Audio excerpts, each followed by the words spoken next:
Star Trek is quite literally doubling down on the transgender and non-binary community, and I am so here for it, everybody. I am so excited. Yes, everybody, you heard me correctly. I am so pumped because Star Trek Discovery officially announced today that they are adding not one, but 2 LGBTQ characters, one a transgender character and one a non-binary character. Now, a lot of you, I'm sure, are just like me, are super excited, but some of you may be confused. What's the difference between transgender and non-binary? Well, I'm going to break down this announcement, get into all the nitty-gritty details, talk about why this representation is incredibly important, and then finally, just because we're all nerds and geeks here, we're going to end on some geeky speculation about what this possibly means for the story of Star Trek Discovery Season 3, so let's dive into it. Okay, so let's first off talk about what the actual announcement is. This is something that came from StarTrek.com today, so I'm just going to read out basically the announcement and what it said about these 2 new characters being added to Star Trek Discovery Season 3, which is going to be premiering later on this year in October. CBS All Access, Viacom, CBS's subscription video on demand and live streaming service have to make sure we all are aware that it exists. Today announced that Season 3 of Star Trek Discovery will introduce the first Star Trek franchise's non-binary and transgender characters, furthering the Star Trek universe's ongoing commitment to Gene Roddenberry's original vision of celebrating diversity and inclusion, because we always gotta name drop Gene Roddenberry in there. The Star Trek universe's first non-binary character is Adrena, played by Blue Del Barrio. Adrena is highly intelligent with a confidence and self-assurance well beyond their years. They will find a new home on the USS Discovery and form an unexpected bond with Lieutenant Commander Paul Stamets and Dr. Hugh Culber.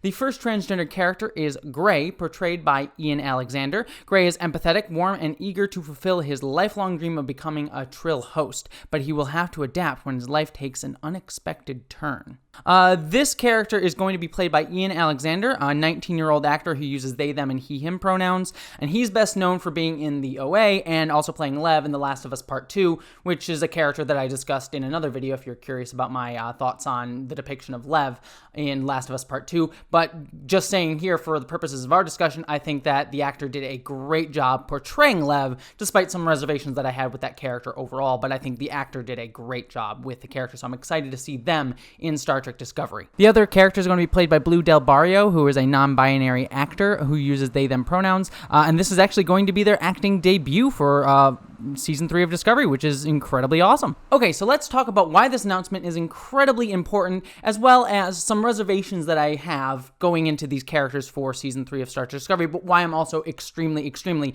and that's my overriding feeling, excited for this announcement. The first thing that I want to mention is that Star Trek announced this alongside GLAAD, which is an organization based in Hollywood that helps push representation for LGBTQ people, not just transgender people, in entertainment and TV and film and things like that. And they also work with many different television shows and movie studios to help make sure that the representation on screen is as accurate and well done as possible with these characters. So the fact that Star Trek went out of their way to work with GLAAD on these characters has me very excited for the fact that these characters are going to be treated with respect and going to be treated with a knowledge and understanding of what it means to be transgender, as opposed to other transgender representations throughout both Star Trek and other elements of television that have been, let's just say, less good. So having them work with GLAAD has me very excited. The other thing, too, that is incredibly important to discuss with this is that there are 2 characters in the, we'll just call it the umbrella transgender community, being brought up into this season of Star Trek Discovery. What's amazing about that is typically when we see a television show introduce a transgender character into the mix, like let's use Supergirl, for example, that transgender character sort of ends up being this representative of all transgender people. And not that they can't be a specific character on their own right, which is why I love Nicole Maines' character in Supergirl. I think she's a great character in her own self. But there's an element of them needing to sort of be a representative of all transgender people and all transgender people reading themselves into those characters. It's not necessarily tokenism, because I don't necessarily think like characters like Nicole Maines on Supergirl is like, hey, look, we got our token trans character. I don't think they're treated that way. But when they bring up trans issues or things in that show, that character kind of has to be the stand-in to like sort of make the big speech about transgender issues. It's why I love shows like Pose, which is a show that features a ton of transgender actors of color set during the ballroom scene and also the HIV epidemic in New York City in the, I believe, 80s or so. There are numerous transgender characters in that show, and so you can see the diversity of opinion and thought that is within the transgender community. So the fact that Star Trek Discovery is adding two characters that, again, I'm using transgender as sort of an umbrella term here because they've made the distinction between transgender and non-binary in this announcement, and I'll get into that in a second. But the fact that they're introducing two characters in this season means that they're going to bypass that exact problem of having transgender characters be representative of the entire community in one character. And I like the fact that they're going to show the diversity even within the transgender community. And that's something that Star Trek has done a decent job, at least in this modern iteration of the franchise. I mean, we got two gay characters in Star Trek Discovery Season 1, both Hugh Culber and Paul Stamets. Got them confused there. I interchanged them. That's kind of ironic given what I'm just currently talking about. But the fact that we got two different characters there showed, again, that there were more than just one perspective on the gay community. Now, we can put an asterisk in how they handled Hugh Culber during Season 1 as a kind of a problem without spoiling too much there.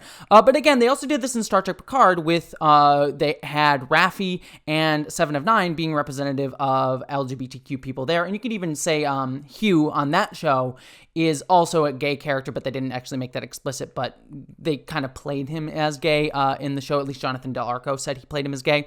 So, again, with the asterisks of those haven't been perfect representations of the LGBTQ community, and I've talked about that elsewhere, the very fact that we're getting multiple characters within the, even within specific communities of the LGBT community, like gay community, lesbian community, and now the transgender community, is really just absolutely fantastic, and I think a wonderful just microcosm of what Star Trek is as a whole, of showing how differences of opinion and thought within a community actually make us better. And so the fact that they not only just do that with the diversity of humanity and just showing LGBTQ people just in general, but the fact that they're showing that within the transgender community is absolutely fantastic. The other thing, too, is I really love that this announcement that they put out on StarTrek.com makes the distinction between transgender and non-binary characters, because those two types of people aren't necessarily the same. Many of you out there probably already know, because I know what my audience is, know the difference, but for those of you who may not know, transgender does not necessarily mean that you are non-binary. I identify as gender fluid and non-binary, but for a time I identified as a trans woman, which means I went from being seen as a man to being seen as a woman, two binary identified identities. Being non-binary actually is slightly different, meaning that you don't identify as either a man or a woman, but either somewhere in between, neither. It can be a myriad of different things. Non-binary can mean a myriad of different things within your own gender identity. It's, again, its own umbrella term within an umbrella term. So it gets kind of confusing. But again, I'm curious to see how they're going to handle that going into this season of Star Trek Discovery. One thing I did find intriguing, though, with their announcement is they did use he, him pronouns to refer to the non-binary character, which I actually think is somewhat intriguing and interesting, because not all non-binary people wish to use they, them pronouns, or other pronouns like z, her, or like other, non-binary identified pronouns. The very fact that this non-binary character is going to use he, him pronouns can be handled well, or could be handled badly, and I'm curious to see how they're going to do it. Sometimes they may do it just to sort of like bypass the issue of confusing this sort of non-LGBTQ audience and saying like, oh, we'll use he, him so that people don't get confused by they, them. Or they could be doing it to make that point of you don't need to use they, them for all non-binary people. It's a preference, and people like to, choose which type of pronouns they feel best fit them and sort of, play around and see what fits. So again, a little asterisk there on, I'm curious to see how they're going to handle that, but it was an interesting note within the announcement itself. The last thing that I really want to mention about why this is important to the transgender and non-binary communities is that both of these characters are played by transgender and non-binary actors, which is a hugely important thing going forward. We really need to see more transgender and non-binary actors get to play transgender and non-binary characters, because the fact that non-binary characters or transgender characters get played by, cis actors, non-transgender actors, has pushed this narrative of that we're just like pretending to be different genders, as well as the fact that it actually gets these actors to get more noticed. I am very excited now because these actors will get pushed out, they will get seen by the world, and hopefully this is just the beginning of very, very big and long careers for both of these actors. I'm just excited to see where they're going to go. Maybe in 20, 30 years, these are going to be the actors who are going to be on the level of Laverne Cox, and that starts here. And we need that to just sort of bolster these careers so we can have more representation, more people that we can, as a community, can look up to. And the very fact that these are very young actors, younger than myself, which makes me kind of sad and feel old, but these are very young actors who now get to have this as part of their career is super exciting. And I'm just so ecstatic about that, and so ecstatic to have these actors join the Star Trek family. It's one of the most beautiful things about joining Star Trek is that once you're in Star Trek, you are part of the family. So if by some chance either of you are watching this video, I doubt you are, but if you happen to be, welcome to the family. I'm so excited to have both of you join the Star Trek community, and I look forward to getting pictures with you and seeing you at cons in the future when we're all able to go back to conventions. But I'm just so excited to have you in the family, and I'm sure many of us out there are going to be giving them a warm and loving welcome to the Star Trek community, because I know we're just a beautiful community, and I'm so proud of that fact. Also, one other thing for my own jollies that I should say, the fact that we're getting 2 transgender non-binary characters, that is just going to piss off certain segments of the fan base. Let's say certain toxic segments of the fan base. They're going to be, oh, SJWs are doubling down on transgender people.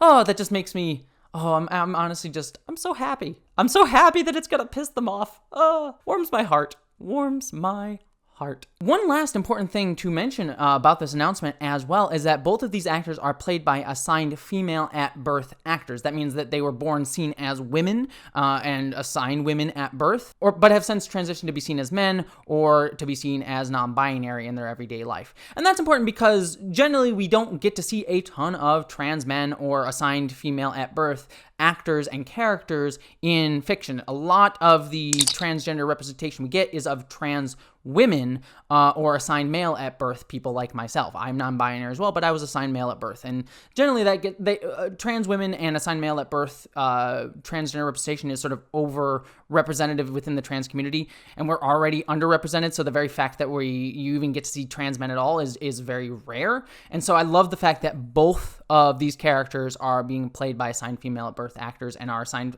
presumably assigned female at birth characters, if, characters are assigned female at birth in the Star Trek universe at any point anymore. But yeah, so that's incredibly important. Also, one of the actors is played by an Asian American, which is incredibly important to the Asian American community. I think the announcement even mentions that they're the first Asian American non-binary person in television, period, full stop, which is incredibly exciting and just continues Star Trek's importance to the Asian American community that we saw begin all the way back in the original series with George Takei. So just continuing Star Trek's legacy in many, many different ways there, and so that's just incredibly wonderful to see.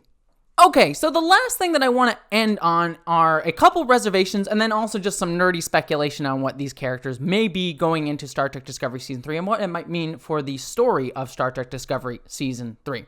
I've already kind of mentioned a couple of my reservations, but one other one that I do kind of want to mention is I'm not a big fan of the fact that one of the characters' names is Gray. Like that there's this stereotype of transgender and non-binary characters in many fictions have to be sort of very bland and not have much vibrant personalities, and a lot of that goes with literally having them colored gray, wear gray clothing. We even saw that in Star Trek The Next Generation with the episode The Outcast, where we had a non-binary alien species, the Janai, literally just wearing gray all the time. They were incredibly, let's just face it, kind of boring characters. And not to say that you can't have that aesthetic as a non-binary person, but most non-binary people I know are just extremely vibrant and wonderful, beautiful people, and aren't just wearing gray, drab clothing all the time. So again, it may just be a character choice. It may not be all that big of a deal that they're named Gray, but it does just sort of hit that like stereotype warning buzzer in my head. I may be over worried about it. I probably am, but it was just sort of like not a big fan of that fact. But that's really my only like huge reservation that I have. And let's just quick mention some nerdy speculation. We know that the character of Gray, I believe, is going to be a Trill, which Trill are my favorite alien species in all of Star Trek for fairly obvious reasons, because they deal with gender issues. So the fact that they're going to take these gender issues and make them explicit, it just has me incredibly pumped and excited. I'm just so excited to the fact that I'm getting Trill characters and non-binary characters in the same thing. It's just sort of this wonderful amalgamation of all my loves. Star Trek, Trill, non-binary. This was made for me. This was literally made for me. I'm just so excited about that. But the announcement also makes mentions that their story is going to focus on them wanting to be a Trill host, which has me wondering, will they eventually become a Dax? Will we get Gray Dax at some point in the series? I'm honestly very, very curious about that. That could be something very exciting to see. Or will we just get to see Dax in general? I know that's been a big speculation ever since we saw the Star Trek Discovery Season 3 trailer going to Trill almost well over a year ago. That's time. So will we see Dax? I don't know. I'm very, very curious about that fact. And then the last piece of speculation that I can kind of touch on here is they do mention the announcement that they form a relationship with Hugh and Stamets, the two gay characters in the show, which I think is wonderful. The fact that we're going to see transgender characters bonding with other members of the LGBTQ community just feels representative of real life. And we'll probably touch upon real life issues with the LGBTQ community bonding together across just different genders and sexualities. Again, kind of going to that diversity of thought and opinion and of community idea of Star Trek, and also just reflecting how the LGBTQ community has banded together. So I'm curious to see how that relationship is going to play out throughout this next season of Star Trek Discovery. All right, that's a lot of stuff to download with just a simple announcement. But like I said, I am so excited by this news. It's gonna be super exciting. I'm still loving Lower Decks right now, but I'll be honest with you, I am so excited for Star Trek Discovery Season 3. I don't think I could be more excited for a show, especially after this announcement. So yeah, I'm so incredibly pumped. And it's almost agonizing that I have to wait like 5 more weeks before I get new Star Trek Discovery. But we still have Lower Decks, so don't forget I have my Lower Decks reviews coming out. And I'd also love to hear all of your thoughts down in the comments below about these characters in Star Trek. Let me know what your thoughts are. Don't forget to subscribe to this channel for more discussions of Star Trek and geek topics and how they touch upon LGBTQ issues and transgender issues and different social issues as well. That's all on this channel here. And yeah, that's about it. Thank you so much for watching, and I hope that you, as always, live long and prosper. Thank you so much to all of my patrons, and a special thank you to Piston Twisted Garage, Ashley Allen Bokikio, Miranda Janelle, Eli Bergmas, Ashlyn Solstice, Christina Dalliance, Greg Gillum, Munir Amlani, Boyd and Mary Beth Earl, Wayne Twitchell, Alexander Miller, Ish the Mad, Buttoneer, Randy Thompson, Mouse Pounder, Jemshin, Susan Banks, Wellington Marcus, Lorena Mesa, Mari Neckar, John Stell, Gavin Robinson, Michael Beam, William Stewart, Jason Knott, Maeve, Stephen Clinard, Zach Cody, Subraxis, Wen Dizzle Bizzle, Dante St. James, Gretchen Badger, Polly Mina, Din Hagney, and Bree Beecher. Thank you so much to all of you. I could not do this without you, and I hope that you, as always, live long and prosper.